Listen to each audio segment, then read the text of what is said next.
That Disney investors meeting was a lot. Even aside from all the Star Wars news, all the Marvel news, we got so much information. And in today's video, you've read the title of the video, we are going to be discussing all the Disney and Pixar aspects of the presentation. Ranging from all the Disney Plus shows, movies, Pixar news, everything. Well, I shouldn't say everything because there are some things that I won't be talking about. For example, I will not be dedicating 5 minutes of this video to talk about the Mighty Ducks because as much as I think that movie looks good for certain people, it is definitely not something that I'm looking forward to personally. And so some of the smaller things we'll be glossing over, but just know that there are websites out there that have listed every single thing that Disney announced, but I'm going to be talking about the major pieces of news and what that means for Disney and Pixar moving forward.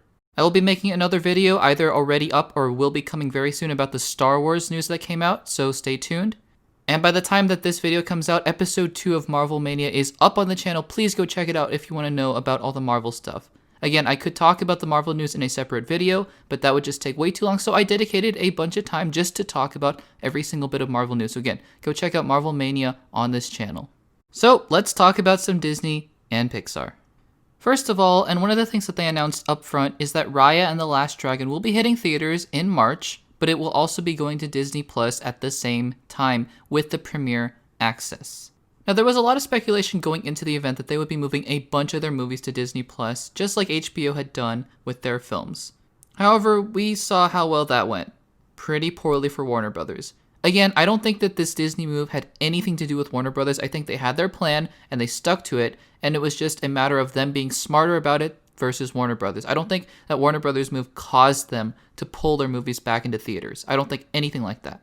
I think Disney smartly is going by a case-by-case basis, and so Raya and the Last Dragon being in March when I don't think it's going to be fully safe to be in theaters for a lot of people, I think it was one of the safer moves. Again, Marvel News discussed more on Marvel Mania, but just really quickly, they did not pull Black Widow onto Disney Plus, and that comes out in May. So they have confidence in the fact that movies will be able to make it in theaters at some point next year. So all in all, not that surprising that Raya and the Last Dragon went to Disney Plus for premiere access.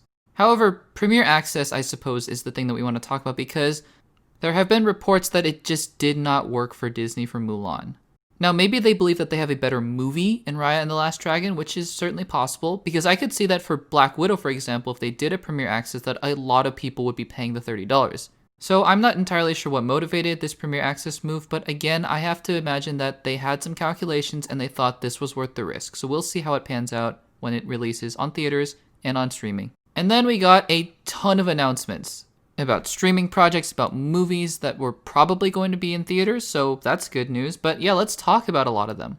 First off, some original series that are based on existing IP. We got Swiss Family Robinson. Okay, sounds interesting. We got a Beauty and the Beast series with Gaston. Luke Evans and Josh Gad are returning. That sounds mildly interesting. I know a lot of people didn't like the Beauty and the Beast live action film. I actually personally didn't mind it, and I did think that Luke Evans was one of the best parts of it. But regardless, I'm sure some people will like this, maybe. And the third series that I think I personally am the most excited for, and I think a lot of people will be excited for, is the Percy Jackson Disney Plus series. The first Percy Jackson film, and the second one, even more so, in my opinion, are terrible. As someone who enjoyed the books, I think that those films were made poorly, and not in good faith with the author, Rick Riordan's creative desires, but luckily he's on board for this one, so should be much better. So that's pretty cool. Then we got a couple what I want to call filler movies, just trying to fill up the catalog, but we got Mighty Ducks, Turner and Hooch, but the one that I'm interested in, Mysterious Benedict Society, for no other reason than I also enjoyed the books for that as well. But again, these don't look that great. Even I, loving the Mysterious Benedict Society books, thinks that the trailer for this looks pretty bad, but it is coming if you want to watch it, if you have Disney Plus, so there you go. But okay, let's get on to some of the bigger movies that are coming out in Disney Plus. First of all, and this surprised me because when they unveiled the title for this, I legitimately laughed, but then they announced the cast, and all of a sudden I went, oh, interesting. So the first one I want to talk about is Chip and Dale Rescue Rangers, which sounds dumb, but it is starring John Mulaney and Andy Samberg, two people that I enjoy very much and I think are very funny. And their comedy style is not always towards the kids, so actually, is this going to be more of an adult, mature comedy? I don't think so, but I think these are two very funny people, so we'll have to see about that. I'm actually intrigued. Then, yes, the Dwayne Johnson, Emily Blunt film Jungle Cruise is heading to Disney+. I personally would have liked to see it in theaters. I thought it looked really great from the trailers. It surprised me just how good it looked, but it's going on Disney+, and that's a shame. And then from there, everybody's favorites, live-action remakes. Here we go. We got Pinocchio, Tom Hanks and Robert Zemeckis, two very talented people. Peter Pan and Wendy, with Jude Law as Hook, that's good casting. Disenchanted, which is Enchanted 2, Amy Adams is returning. We got some Fox properties, Diary of a Wimpy Kid, an Ice Age spin-off, Night at the Museum. We got a Lion King prequel, which we previously knew about, Cruella starring Emma Stone, and The Little Mermaid with Halle Bailey. Okay, look. I am personally not a huge hater of the Disney live-action remakes. I think most of them are not bad, and I think some of them are actually good. I am an unapologetic fan of 2019's Aladdin. I thought Jungle Book was really good. I thought The Lion King was okay, and I even enjoyed Beauty and the Beast for what it was. So am I opposed to these movies? No. Am I excited for these movies? Absolutely not. Because look, talent is no longer the problem. Like, you look at the cast of The Jungle Book, for example. Christopher Walken, Bill Murray, Idris Elba, Ben Kingsley, Scarlett Johansson, Giancarlo Esposito, Lupita Nyong'o. They don't lack for talent. Even the quote-unquote not as good ones. The Lion King, Beyonce, Donald Glover, Seth Rogen, Billy Eichner. So the fact that Tom Hanks and Robert Zemeckis are doing Pinocchio, and the fact that Jude Law is playing Captain Hook, that's great. And the fact that Melissa McCarthy is playing Ursula, I think that's a great casting, but I just don't care about these movies that much. If they're good, they're good, and I'm going to enjoy them, and I'm going to tell you if I enjoy them. I enjoyed Aladdin a lot. And again, part of it is our fault. We go to these movies, we give them billions of dollars, they think it's good, so they keep making them.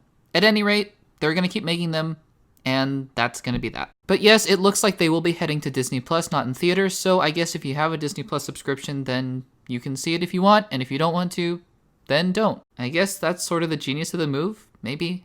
Not entirely sure. From Disney Animation, we got a film and a few series. So the film is called Encanto, and the big news is that it is going to bring back Lin-Manuel Miranda. Always exciting. He makes some awesome music. Hamilton, of course, Moana. Even love the music from Mary Poppins Returns. So I think this is a great move. It's going to be set in Colombia, and it sounds like a great next film for Disney Animation. And then we're getting some series, Baymax, Tiana, Moana, Zootopia Plus, and a really cool concept called Iwaju, and I'm sorry if I'm mispronouncing that, but it's a collaboration with Native African people, who Jennifer Lee described as calling them out, and they're now doing a collaboration with them, so that's pretty cool. Really excited for all of them. Now, let's shift to Pixar. Pixar has some really interesting series on the way, but I think the films are what we really want to talk about, so let's get the series out of the way really quick before we talk about the 3 films. There's a really interesting series that they're developing called Win or Lose, which is basically the same event, I think a softball game is what they said, told from the different perspectives of each character each week, which is, I think, a fascinating concept. Typical Pixar. You got Pixar popcorn, and from what I could see, it basically looks like those Jack Jack shorts, but for everybody in Pixar, and sign me up for that. If we get a ton of Jack Jack shorts, I'm in. We get a series called Doug Days, which unveiled an adorable trailer with Doug and Mr. Fredricksen. Always great to see them back. I didn't even think we would get them back at all in any sort of way, so that's awesome. And finally, a Cars series. Okay.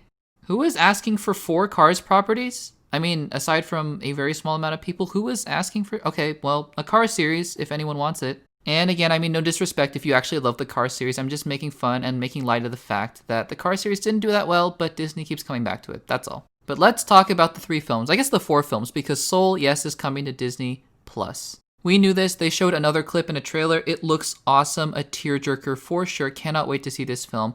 And then they talked about their next project, Luca, coming in summer of 2021. Not much is known about the film. It's going to take place in Italy with 2 friends. They're going to eat gelato and pasta. Sounds like a great time. Other than that, not much is known, but it looks great as always. And then they unveiled 2 new projects. So the first one is the most confusing, I think, out of the 3. It's called Turning Red. So they had me from the original concept. It's about a girl just going through life, growing up, changes in her mentality, changes in her body, presumably hormones and things like that. But then they unveiled that she's going to turn into a giant red panda, like the Hulk, when she gets excited. Okay. Look, if anyone can pull off a bizarre concept like that, it is Pixar, and I trust them to do that. But again, just seeing what they had on stage, I was like, okay.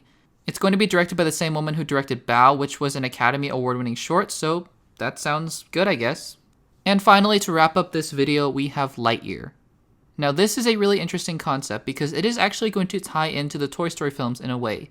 They talked about how they always had an idea of a real Buzz Lightyear that the toy was based on in Toy Story, and now they're going to explore the real Buzz Lightyear. I don't know if this is going to be actual science fiction or based in reality.